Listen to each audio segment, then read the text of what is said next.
CM सम्राट चौधरी आज बिहार के सबसे बड़े एआई सम्मेलन का उद्घाटन करेंगे और यह कार्यक्रम ऊर्जा ऑडिटोरियम में आयोजित है। सम्मेलन में उप मुख्यमंत्री विजय चौधरी, विजेंद्र यादव और सूचना प्रौद्योगिकी मंत्री के साथ बीजेपी के राष्ट्रीय अध्यक्ष नितिन नवीन भी मौजूद रहेंगे। कार्यक्रम में विशेषज्ञ बिहार के बदलते विकास परिदृश्य में आर्टिफिशियल इंटेलिजेंस की भूमिका पर चर्चा करेंगे।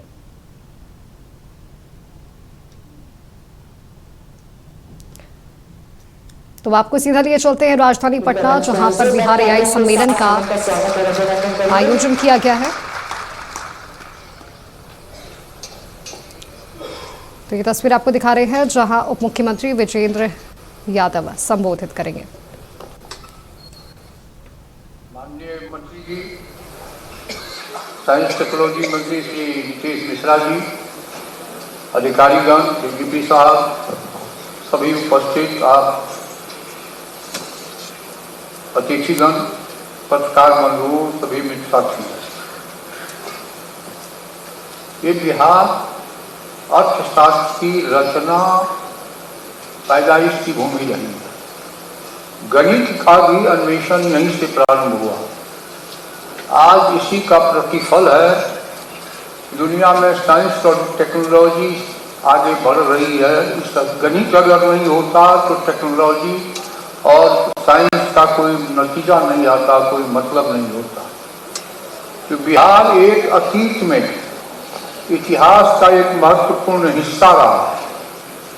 आज हम लोगों के लिए सौभाग्य का विषय है कि आप लोगों ने नई टेक्नोलॉजी, नए कंसेप्ट को यहाँ इंट्रोड्यूस करने के लिए माननीय मुख्यमंत्री जी के कृपा से पधारने का प्रयास किया है। और इस सम्मेलन में आप जो निर्णय लेंगे उससे बिहार को लाभ मिलेगा। आगे आने वाले वक्तों में बिहार एक समृद्ध बिहार, संपन्न बिहार।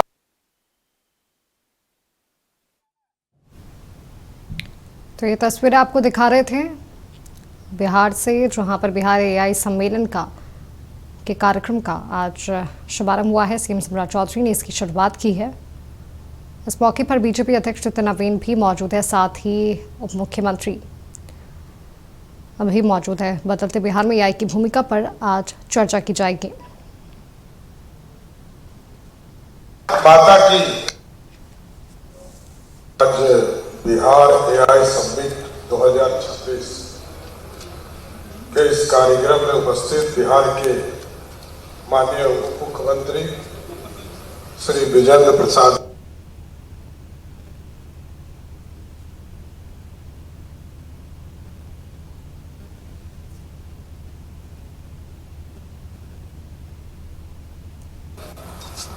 तो आपको बता दें कि पटना में बिहार एआई सम्मेलन का आयोजन किया गया है और सीएम सम्राट चौधरी ने इसकी शुरुआत की है।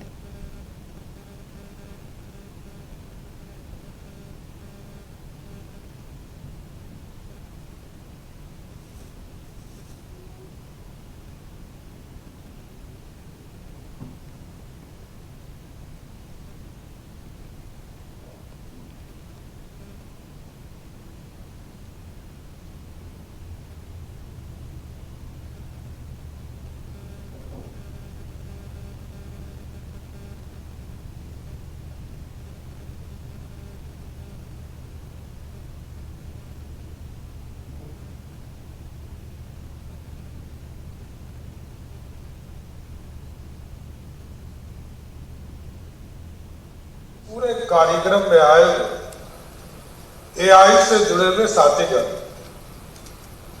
ये आज जीवन का सबसे महत्वपूर्ण अंग होने वाला है। मोबाइल आया, उसका फोन के तौर पर पटना में मिला, तब फिर धीरे धीरे मोबाइल पूरे बिहार सेक्टर, पूरे बिहार में फैलता गया। हम लोगों ने कभी कल्पना में नहीं सोचा था कि इस बिहार में करोड़ों की संख्या में मोबाइल देख पाएंगे। और आज आप सोचिए, इस भारत में नरेंद्र मोदी कि इस बिहार में करोड़ों की संख्या में मोबाइल देख पाएंगे। और आज आप सोचिए, इस भारत में नरेंद्र मोदी जी के नेतृत्व में लगभग 120 करोड़ से अधिक लोग मोबाइल यूज करते हैं।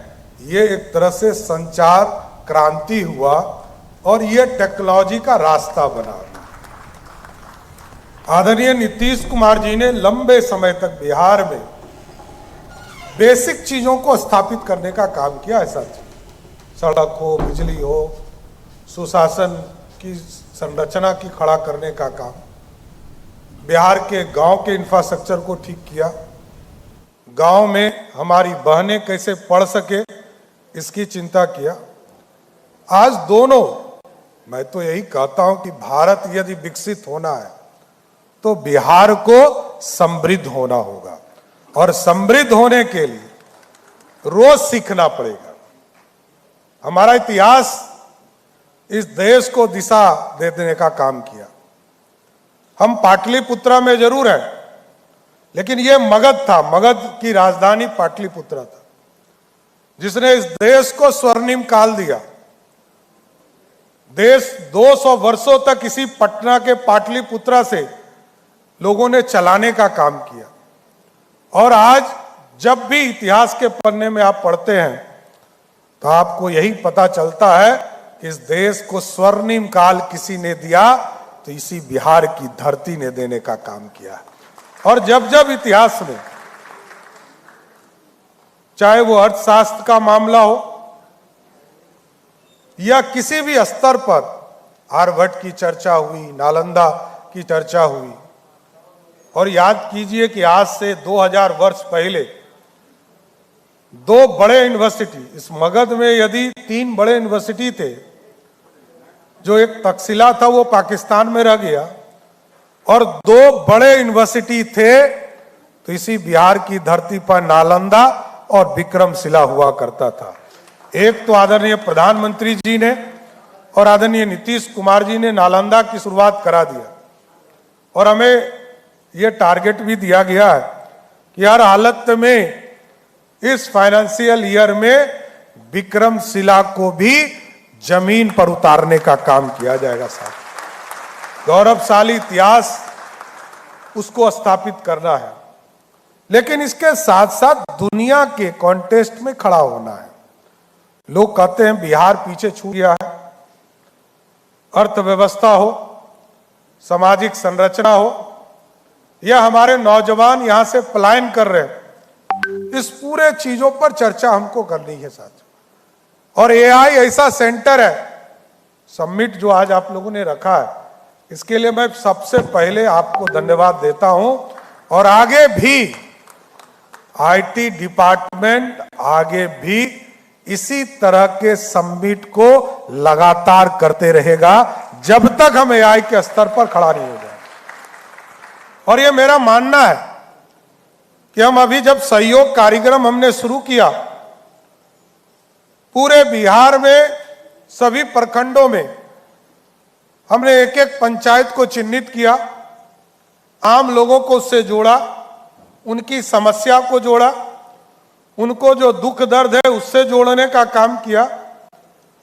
ये टेक्नोलॉजी का सबसे महत्वपूर्ण रोल होगा आगे कार्रवाई के लिए, क्योंकि मैंने तय किया है कि 10 दिन तक यदि किसी ने काम नहीं किया तो मेरा कार्यालय उसको पहला नोटिस देने का काम करेगा।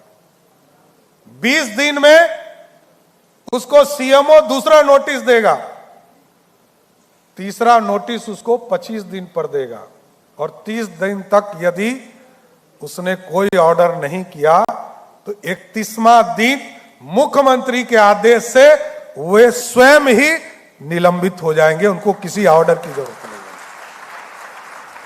और ये टेक्नोलॉजी आपका है, एआई का है, लेकिन हम लोग इसको आगे बढ़कर कर रहे हैं। और अब तो पुलिसिंग में भी इसकी जरूरत है साथियों। यहां डीजीपी साहब बैठे, मैं अभी दिल्ली गया था, जब एआई समिट दिल्ली में हो रहा था तो मैंने अभय जी से कहा था कि सभी डिपार्टमेंट को कहिए कि जो आईटी से जुड़े हुए सब्जेक्ट हैं सभी डिपार्टमेंट इसमें वर्कआउट करें,